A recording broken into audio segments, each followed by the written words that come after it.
নমস্কাৰ স্বাগতম মোৰ এইচ আছামিজ চেনেলে প্ৰিয় ছাত্ৰ ছাত্ৰীসকল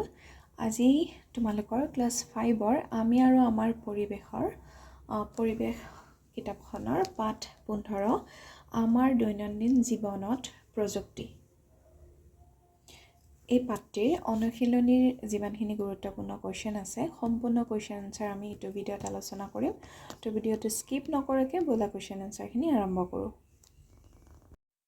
অনুশীলনীৰ যিমানখিনি প্ৰশ্ন উত্তৰ আছে ইয়া হ'ল 1 নম্বৰ উত্তৰ চোৱা উত্তৰ লিখা আছে ইয়াত কি কৈছে পাৱাৰ টিলা কি ইয়াৰ উত্তৰ হ'ব মাটি চহোৱা এবিধ যন্ত্ৰৰ নাম পাৱাৰ টিলা পিছৰ নম্বৰ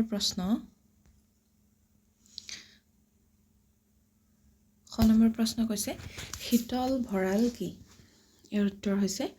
সোনকালে নষ্ট হৈ যোৱা সামগ্ৰীসমূহ নষ্ট নোহোৱাৰ বাবে বহুদিনলৈ ভালদৰে ৰাখিবলৈ যি ভঁৰালত থোৱা হয় সেই ভঁৰালক শীতল ভঁৰাল বুলি কোৱা হয় নম্বৰটো হৈ গ'ল গ নম্বৰটো অলপ দীঘল হয় আৰু তোমালোকে যদি ভাবা যে কিছুমান বস্তু আমি স্কিপ কৰি দিম গোটেইখিনি লিখিব নালাগে মই কৈ দি আছোঁ গ নম্বৰ প্ৰশ্নটো হৈছে কেক আৰু বিস্কুট প্ৰস্তুত কৰিবলৈ কি ৰন্ধন সঁজুলি ব্যৱহাৰ কৰিব পাৰোঁ কেক আৰু বিস্কুট বনাওঁতে কি বস্তুৰ প্ৰয়োজন হয় মানে ইয়াৰ উত্তৰ হৈছে কেক প্ৰস্তুত কৰিবলৈ কি লাগে আমাৰ ময়দা লাগে কণী গুড়ি চেনি ভেনিলা এসেন্স এইবোৰ নিলিখিলেও হ'ব হা ভেনিলা এসেন্স ঠিক আছে ময়দা কণী চেনি বেকিং সোডা লিখি দিবা ঠিক আছে আৰু যদি ভাবা যে গোটেইখিনি লিখিম গোটেইখিনি লিখিলে একো কথা নাই বাৰু আৰু আনসাৰটো শৰ্ট কৰিব হ'লে অকল একেটা লিখিলে হ'ল কোনকেইটা ময়দা কণী চেনি বেকিং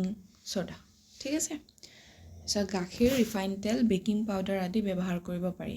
এটা বিস্কুট প্ৰস্তুত কৰিবলৈ এনেকৈ লিখিবা যে বিস্কুট প্ৰস্তুত কৰিবলৈ চেনি নিমখবিহীন মাখন আটা বা ময়দা আৰু কণী গ নম্বৰ প্ৰশ্ন কম্পিউটাৰত কি কাম কৰা হয় কম্পিউটাৰত আমি কি কাম কৰোঁ এইখিনি তোমালোকে সকলোৱে জানা তথাপি মই উত্তৰটো লিখি দিছোঁ ইয়াৰ উত্তৰটো হৈছে কম্পিউটাৰত আমি গেম খেলা চিনেমা চোৱা গান শুনা ফেচবুক চলোৱা ইণ্টাৰনেট ব্যৱহাৰ অনলাইন ক্লাছ আদি বহু ধৰণৰ কাম কৰা হয় ঠিক আছে পিছৰ 9 নম্বৰ প্ৰশ্নটো প্ৰযুক্তিৰ সহায়ত বিজলী বিল কেনেকৈ পৰিশোধ কৰিব পাৰি ঠিক আছে কাৰেণ্টৰ বিল বিজলী বিল মানে কাৰেণ্টৰ বিল লাইটৰ বিলটো ইয়াৰ উত্তৰ হ'ব প্ৰযুক্তিৰ সহায়ত বিজলী বিল অনলাইন পেমেণ্ট আৰু ইণ্টাৰনেটৰ জৰিয়তে পৰিশোধ কৰিব পাৰি ভিডিঅ'টো ৰখাই কেনে তোমালোকে লিখি ল'বা এতিয়া অনুশীলনীৰ আমাৰ যিমানখিনি একৰ আছিলে এইখিনি কৰা হৈ গ'ল 1 নম্বৰত এই গোটেইখিনি প্ৰশ্ন উত্তৰ কৰা হৈ গ'ল এইখিনি কৰাৰ লগতে মই ক'ব বিচাৰোঁ তোমালোকে কি কৰিবা যিকোনো লেসন পৰিৱেশে হওক অসমীয়া হওক ঠিক আছে হিন্দীয়ে হওক বিজ্ঞানে হওক তোমালোকে লেসনটো ফাৰ্ষ্টৰ পৰা লাষ্টলৈকে ধুনীয়াকৈ এবাৰ ভালদৰে ৰিডিং দিবা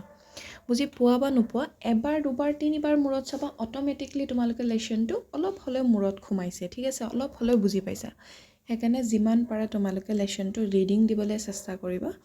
আৰু কিছুমান টান শব্দ থাকে সেইখিনি তোমালোকৰ ৱৰ্ড মিনিঙত দিয়া থাকে বা কিতাপখনৰ একেবাৰে লাষ্টত যোনখিনি আছে চাবাচোন ক খকে লিখা আছে সেইখিনিতো শব্দ অৰ্থবিলাক দিয়া আছে সেইখিনি চাব পাৰা ঠিক আছে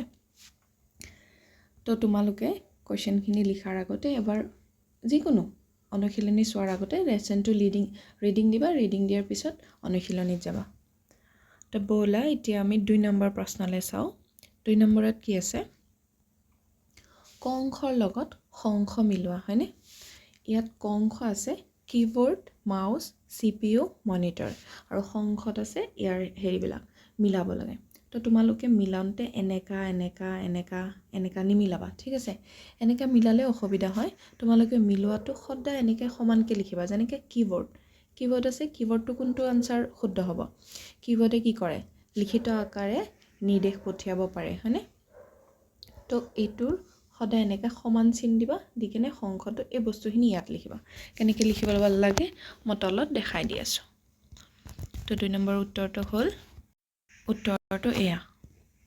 চাইছানে ইয়াত আছে কিবৰ্ড কিবৰ্ডটো আমি চিধা চিধিকে লিখিছোঁ হয়নে এইটো আমাৰ একেবাৰে তলত আছিলে আমি তলত এনেকা দিয়া নাই আমি কেনেকৈ কৰিছোঁ আমি চিধা চিধিকে দিছোঁ কিবৰ্ড হৈছে লিখিত আকাৰে নিৰ্দেশ পঠিয়াব পাৰি মাউচটো হ'ব মনিটৰত থকা কথাবোৰ নিয়ন্ত্ৰণ কৰি কাম কৰিব পাৰি সৰু যোনটো থাকে মাউচ এই এনেকা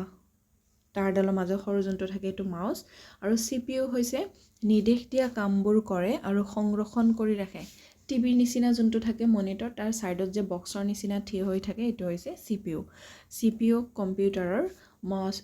ব্ৰেইন বুলিও কোৱা হয় ঠিক আছে আৰু মনিটৰ হৈছে কৰা কামখিনি আৰু কামৰ ফলাফল দেখা পাওঁ কম্পিউটাৰৰ যোনটো টিভিৰ নিচিনা থাকে সেইটোক আমি কি বুলি কওঁ মনিটৰ তো তোমালোকৰ প্ৰায়ে আহে পিকচাৰ দিয়া থাকে যে কিবৰ্ড কাক কয় মাউচ কাক কয় CPU কাক কয় মনিটৰ কাক কয় পিকচাৰত চিনাকি কৰিব দিব আহে সেইকাৰণে বস্তুবিলাক চাব পাৰা 3 নম্বৰ প্ৰশ্ন উত্তৰ আছে শুদ্ধ উত্তৰ কৰা শুদ্ধ অশুদ্ধ লিখা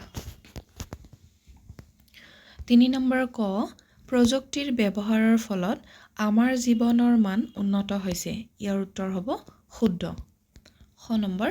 ডাক যোগে ইজনে সিজনৰ লগত কথা পাতিব পাৰো এইটো শুদ্ধ গ নম্বৰ ৰেফ্ৰিজাৰেটৰত খাদ্যবস্তু ৰান্ধিব পাৰি এইটো হৈছে শুদ্ধ ৰেফ্ৰিজাৰেটৰ হৈছে তোমাৰ ফ্ৰিজ ঠিক আছে এইটো অশুদ্ধ কাৰণ আমি ফ্ৰিজত বা ৰেফ্ৰিজাৰেটৰত খাদ্যবস্তু ৰান্ধিব নোৱাৰি এইটো হৈছে অশুদ্ধ ঘ নম্বৰ কম্পিউটাৰৰ এটা মুখ্য কাম হ'ল যোগাযোগ স্থাপন এইটো হ'ব ঘ নম্বৰটো শুদ্ধ কম্পিউটাৰৰ এটা মুখ্য কাম হৈছে যোগাযোগ স্থাপন এইটো শুদ্ধ এতিয়া আমাৰ শুদ্ধ অশুদ্ধ 3 নম্বৰখিনি হৈ গ'ল হা আমি মাত্ৰ 3 নম্বৰ কৰিলোঁ এতিয়া আমি 4 নম্বৰ কৰিম চমুটোকা লিখা 4 নম্বৰ কি আছে চমুটোকা লিখা মোবাইল ফোন আৰু ইণ্টাৰনেট